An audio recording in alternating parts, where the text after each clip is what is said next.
ماضی میں جو قومیں گزری ہیں ان سے ایک ایک کوتاہی ہوئی اور اس کا خمیازہ ان کو کتنے سخت عذابوں کی صورت میں جو ہے وہ بھگتنا پڑا۔ اس امت پر حضور کے صدقے سے عذاب استیصال نہیں آئے گا۔ عذاب استیصال وہ ہوتا ہے جو قوموں کو برباد کر کے رکھ دے، قوموں کے وجود کو ختم کر دے، جس طرح شہر مدین پر آیا، قوم عاد پر آیا، قوم سمود پر آیا، اصحاب رس پہ آیا، جن لوگوں پہ عذاب آئے، پچھلی امتوں پہ عذاب آئے، کئیوں کو الٹ دیا گیا، کئیوں کی شکلیں بدل دی گئیں، کئیوں کو زمین میں دھنسا دیا گیا، کتنے سخت سخت عذاب آئے، لیکن اس امت پر عذاب استیصال نہیں آئے گا، لیکن چھوٹے چھوٹے جھٹکے عذاب کے انہیں پہنچتے رہیں گے۔ کبھی بے موسمی بارشیں ہوں گی، کبھی موسم پہ بارشیں نہیں ہوں گی۔ یہ عذاب کی صورت ہے، اللہ کی ناراضگی کی صورت ہے، بلکہ تشتت، افتراق اور لوگوں کا قلبی بودھ، یہ بھی اللہ کی ناراضگی کی صورت ہے۔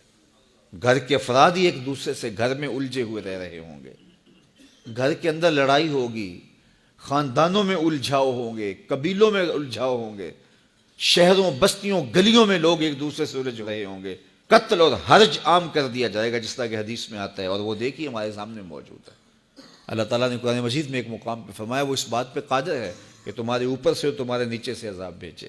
عمومی طور پہ مفسرین نے کہا کہ اوپر کا عذاب یہ ہے کہ آسمان سے پتھر برسیں، نیچے کا عذاب یہ ہے کہ زلزلے آئیں، لیکن حضرت عبداللہ ابن عباس فرماتے ہیں کہ اوپر کا عذاب یہ ہے تمہارے حکمران نااہل ہوں، اور نیچے کا عذاب یہ ہے تمہاری اولاد نافرمان ہوں۔ یہ اوپر نیچے کا عذاب ہے۔ اولاد نافرمان ہو تو بندے کے پلے بچتا کیا ہے؟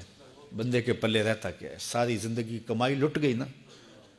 جن کو کمائی کر کر کے منہ میں نوالے دیتے رہے وہ آگے کھڑے ہو جائیں تو پھر کیا پلے رہتا ہے بندے کے؟ اور اسی طرح حکمران نااہل ہوں، تمہارا کلچر تباہ، تمہاری تہذیب تباہ، تمہارا تمدن برباد، تمہاری دولت لٹ گئی۔ آپ دیکھیے کچرے کے ڈھیر ہیں، پورا ملک بنا ہوا۔ یہ اوپر نیچے کا عذاب ہے، یہ اللہ کی ناراضگی ہے۔ تمہیں تشتت اور افتراق میں مبتلا کر دیا جائے گا۔ اب ایک امت 72-73 گروہوں میں بٹ گئی، یہ اللہ کی ناراضگی ہے۔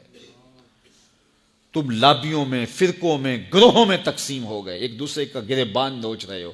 یہ شریکہ برادری تو اللہ کی رحمت تھی، لیکن یہ زحمت بن گئی۔ شریک شرکت سے تھا، دکھ اور درد میں شریک۔ شریک کا یہ معنی تھا۔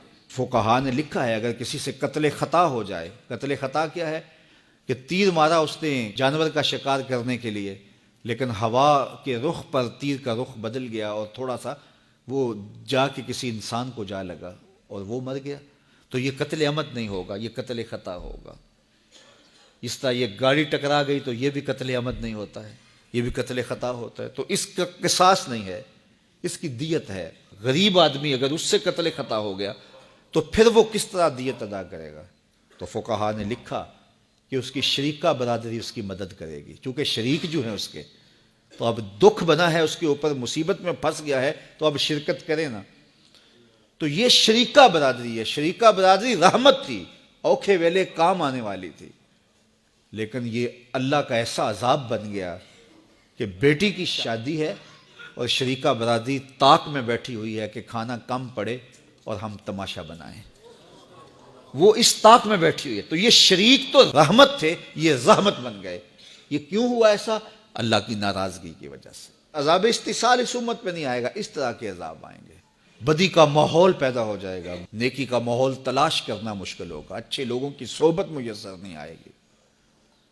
اور آج دیکھ لیجئے کہ آج ہم اگر ڈھونڈنے نکلے تو سالے ماحول میسر ہی نہیں آتے ہیں۔ کسی زمانے میں شہر کی بجائے کہتے ہیں کہ گاؤں میں عافیت زیادہ ہے، گاؤں بھی اب برباد ہو گئے۔ کسی زمانے میں ایک شخص کی بیٹی پورے گاؤں کی بیٹی ہوتی تھی، اب جس کی بیٹی ہے اسی کی بیٹی ہے۔ تہذیبیں لٹ گئیں، تمدن لٹ گئے، اخلاقیات بگڑ گئے، اولادیں نافرمان ہو گئیں، شوق چشم ہو گئیں، اور حکمران نااہل ہو گئے۔ تو یہ اللہ کے عذاب کی صورتیں ہیں، اللہ کے عذاب کے رنگ ہیں۔ اللہ آپ سب کو سلامت رکھے اور فراوانی رزق، فراوانی علم، فراوانی رضائے الہی سے مالا مال فرمائے۔